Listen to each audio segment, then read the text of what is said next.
ভাই এটা যদি হয়ে যায় না, ব্যাপক কিছু হতে চলেছে। দেবজিৎ এক সিনেমাটা ডিরেক্ট করছে সৃজিত মুখার্জি। ভাবো একবার, ইমাজিন করো যদি এটা হয় তাহলে কেমন হবে। দেবজিৎকে নিয়ে কিন্তু অনেক বছর ধরে অনেক ফেক খবর এসছে। কখনো শোনা গেছে এই ডিরেক্টর এই দুজনকে নিয়ে সিনেমা বানাচ্ছে, কখনো শোনা গেছে ওই ডিরেক্টর এই দুজনকে নিয়ে সিনেমা বানাচ্ছে, কখনো রাজ চক্রবর্তীর নাম উঠে এসছে, কখনো বা অন্য কারোর নাম উঠে এসছে, কিন্তু আলটিমেট সেগুলো হয়নি। আমাদের একটা অপূর্ণ আশা রয়ে গেছে এই দুজনকে অন স্ক্রিনে আবার মাস অ্যাকশন আবতারে দেখতে পাওয়া, যেটা আমরা লাস্ট দেখেছিলাম 2011 সালে দুই পৃথিবী সিনেমাতে। এবং আমার এখনও মনে পড়ে দুই পৃথিবী সিনেমাটা আমি সিনেমা হলে দেখেছিলাম। সিনেমা হলে কি ক্রেজ ভাই, সিনেমাটা পুরো সিটি হাততালে পড়ছে। দেবের এন্ট্রিতে জিতের এন্ট্রিতে তারা দুজন যখন অ্যাকশন করছে ব্যাপক মস্তি পেয়েছিলাম ভাই।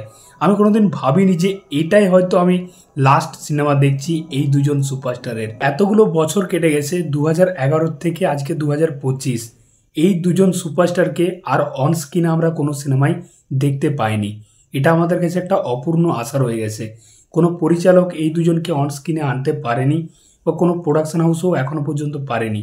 আজকে যখন দেবের ইন্টারভিউ হয় বা জিতের কোনো চ্যানেলে ইন্টারভিউ হয়, যখন দেব জিতের নামে কিছু বলে বা জিৎ যখন দেবের নামে কিছু বলে, সেই তার নিচের কমেন্ট বক্সগুলো দেখবে এখনও হাজার হাজার কমেন্ট পড়ে আছে, দাদা তোমরা আবার একসঙ্গে সিনেমা করো না, তোমাদের আবার একসঙ্গে দেখতে চাই।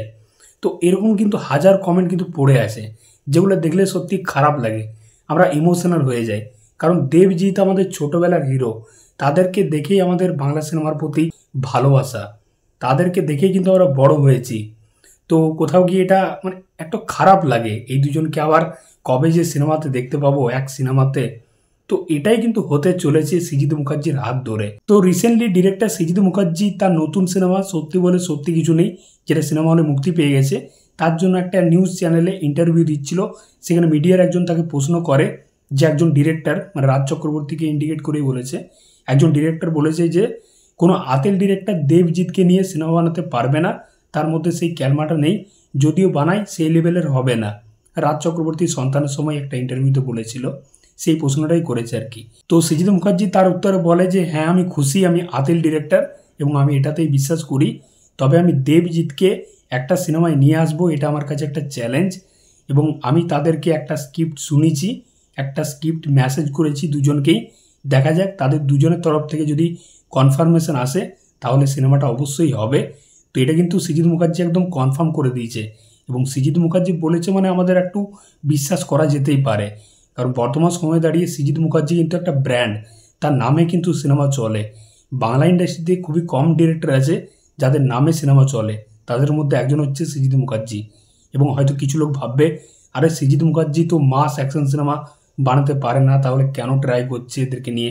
দেখো সৃজিত মুখার্জি কিন্তু 2015 সালে জুলফিকারের মতো সিনেমাও বানিয়েছিল, যেখানে এত বড় একটা স্টারকাস্ট ছিল, বাংলার সব হিরোগুলো কিন্তু এক ছাদের তলায় ছিল, প্রসেনজিৎ থেকে শুরু করে দেব, যিশু সেনগুপ্ত, পরমব্রত, এবং সেখানে জিতকেও একটা রোলের জন্য অফার করেছিল, জিত সেই রোলটা রিজেক্ট করে দেয়, সেটা আলাদা কথা, কিন্তু এত বড় একটা স্টারকাস্ট নিয়ে কিন্তু তখন সিনেমাটা বানিয়েছিল। পার্সোনালি আমার কিন্তু জুলফিকার ব্যাপক লেগেছিল, প্রত্যেকটা ক্যারেক্টারকে যেরকমভাবে স্টাইল দেওয়া হয়েছিল, যেরকম অ্যাটিটিউড দেওয়া হয়েছিল, একদম ব্যাপক লেগেছিল ভাই সিনেমাটা দেখতে।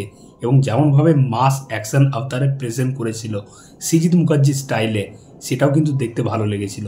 তো যদি দেবজিৎকে সৃজিত মুখার্জি পায় তাদেরকে 100% ইউজ করবে, এটা মানে কোনো সন্দেহ নেই। তো এই আপডেটটা যদি কনফার্ম হয়ে যায় তাহলে ব্যাপক কিছু হতে চলেছে। দেখা যাক এবার কি হয়, তাদের তরফ থেকে কোনো কনফার্মেশন আসে কি না। তো আমি তো এটার জন্য খুব এক্সাইটেড। তোমাদের কি মতামত অবশ্যই জানিও কমেন্ট বক্সে। চললাম, আবার দেখা হচ্ছে পরের ভিডিওতে। চ্যানেলে নতুন হয়ে থাকলে অবশ্যই সাবস্ক্রাইব করে যাও বস। চললাম।